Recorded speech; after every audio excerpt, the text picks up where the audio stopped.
Well, that was interesting. The recording stopped and appeared to reset itself. So what I'm going to do is to see if I can hitch these 2 or 3 together if it happens again, so I'll have one video. If not, what I can do is publish the individual pieces into YouTube and give you the sizes of them so you can go from there. The initial thing today was about 20 minutes, 20.12 minutes. So we'll see how it goes. If they're short, they'll take a lot less time to upload. So that's another thing. Okay.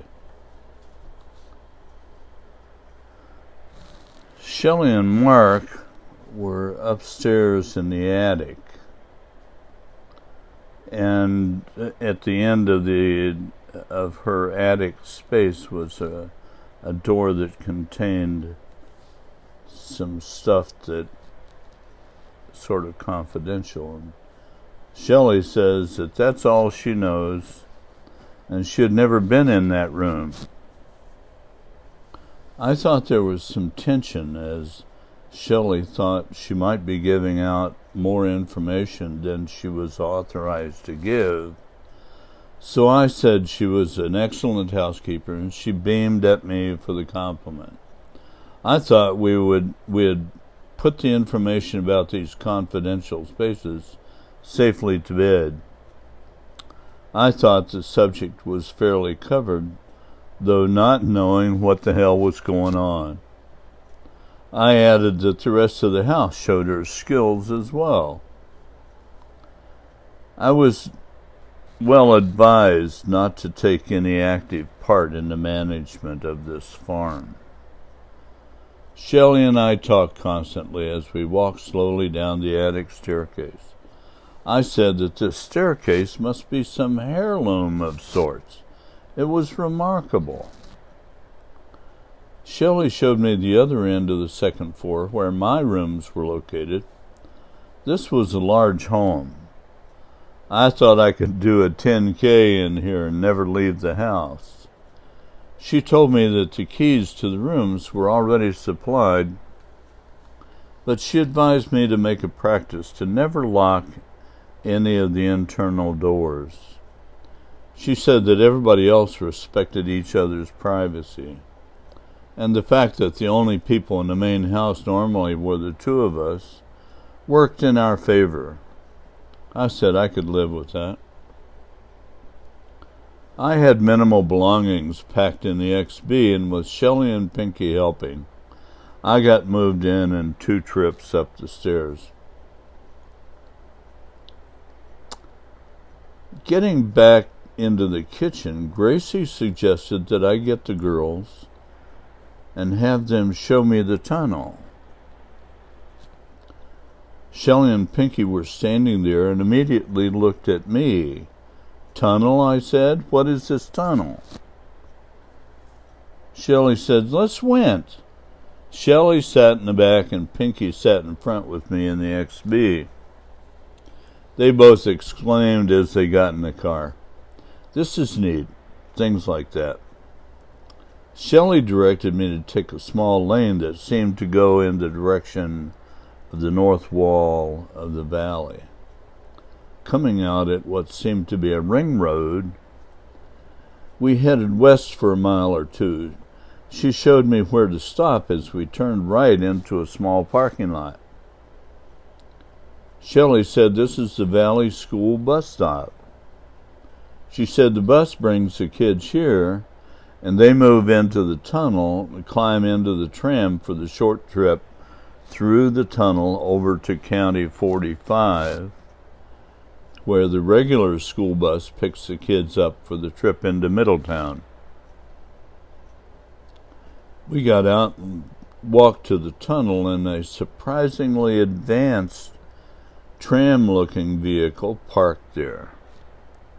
The three of us climbed aboard as Shelley sat in the driver's seat. Seating ourselves, Shelley turned the master on, and away we went. The tram seemed to be a computer-controlled, automatically activated vehicle. Turn the master on and hit the go button. In about 3 minutes, we came out the other end. We got out and looked back to the north side of Stag Hammer. Shelley said, "And there you have it." Well, I wasn't able to come up with anything intelligent to say. This is an incredible place. Shelley escorted us back onto the tram, and we retraced our steps. The tram started, and this time I noticed that near the midpoint of the tramway on each side of the tracks, another station was fleetingly visible as we hurtled past. I wondered where that went. I thought my wondering what I had meant when I said I was headed inside of home made a little bit more sense. Was this mountain riddled with unusual structures like this tunnel? As we drove along, I asked Shelley if there was anything else like that tunnel to be found in the valley. Pinky turned back to look at Shelley as she hesitated. She finally said that usually she would defer to her parents for advice when asked a question like that. She said that she'd ask her dad. We were now on the ring road headed east along the northeastern foot of the inside of the encircling Stag Hammer mountainside. Shelley then said that she would show me the sink. As everybody knew about that, we drove maybe another 3 miles and wound up driving to the south around what appeared to be the inner east end of Stag Hammer. For a few hundred yards, we drove adjacent to what appeared to be one of the 4 creeks I had spotted earlier from the overlook. Soon, we came to a wide area of huge boulders, where the creek was joined by a second. The boulder field extended to the east several hundred yards and down into a depression that seemed to end at the foot of the inner east end of the mountain, where the water disappeared. I asked, "Where's the water going?" Pinky replied, "It's going into the mountain. That's all we know. It doesn't reappear on the other side of the mountain, and that's really all we know." Shelley agreed. It's just another part of the puzzle of Stag Hammer. She concluded that the creeks had always flowed through the valley and had never flooded, and if anyone used the water for irrigation, the creeks were always at the same level. It's always been like that. This end has always been called the sink.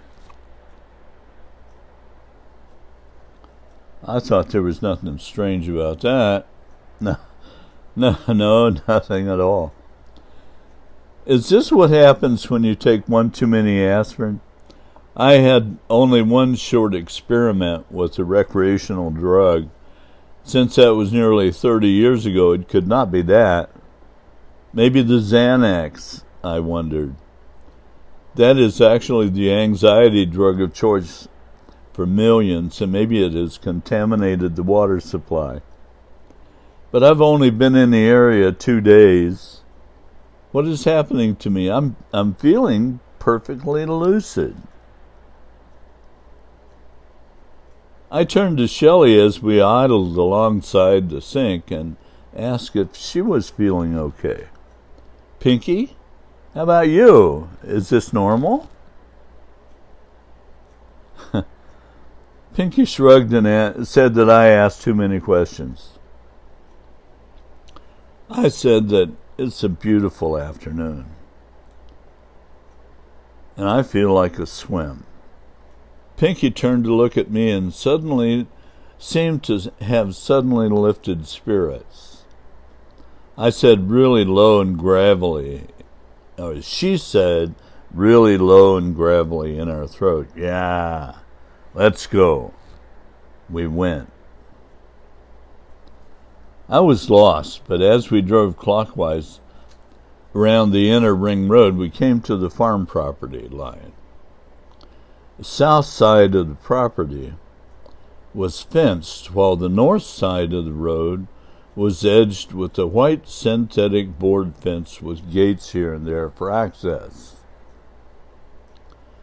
This was obviously a discontinuity in the property, but with convenient access I'm sure no owner would object to. Road easements for large properties is a fact of life in the open country. We drove into the farm from the south, while I was familiar, though, with the north entrance. This side had a more gentle, refined look, like a horse ranch or a dude ranch or something. Mark and his crew certainly knew which new owner's buttons to push. Shelley's phone rang. She answered, and a few seconds later said, "Okay." After hanging up, she said, "No swimming for an hour or so. We are called to dinner." We washed up and were treated to a farm dinner. Lunch, to use city slickers. We had fried chicken and watermelon pie. I'm kidding about the watermelon. It was apple. Gracie knows how to put on a spread all right.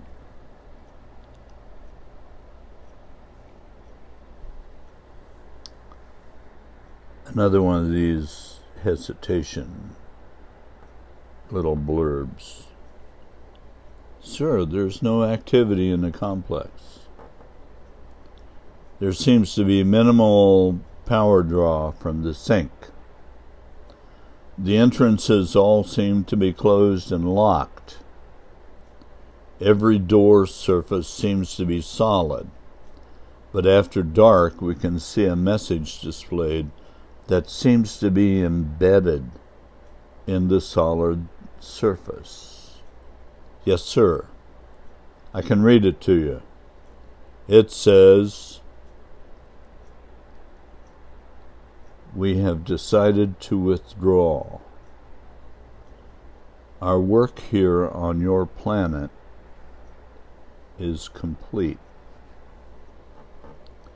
We will evaluate the data we have collected and decide our future moves based on this data.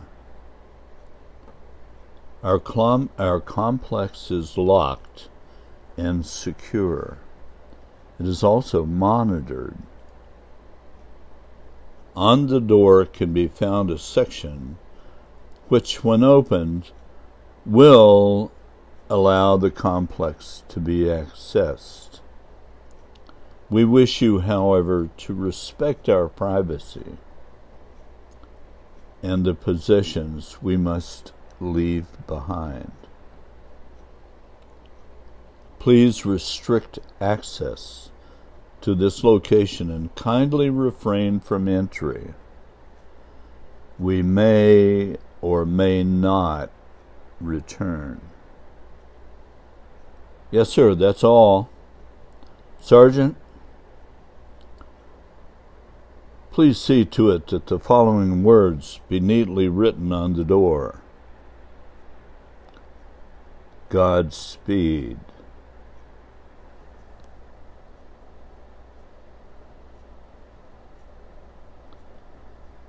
The colonel keyed in the number he had just been sent.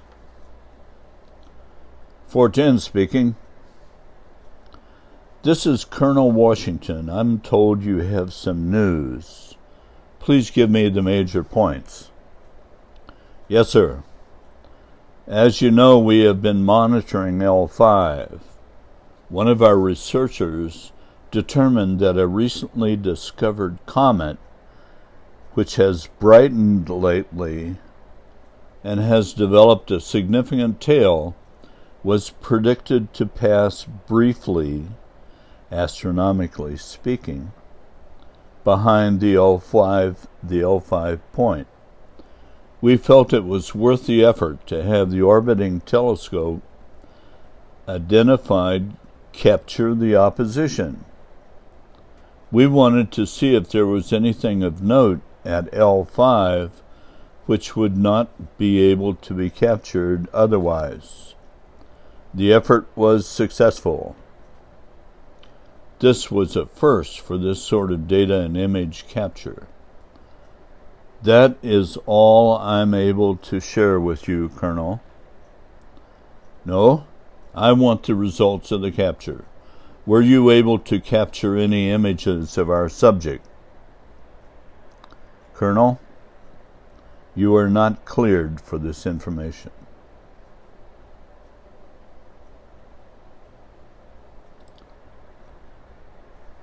I sat in the grass in front of the house, as I said prior.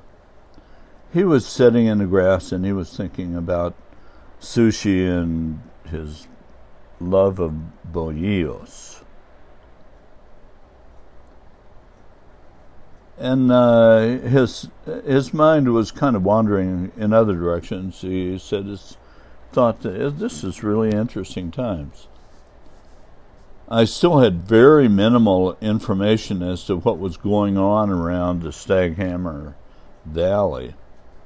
Those who did know seemed to be reluctant to share what they knew, so I had finally got in the habit of simply not asking.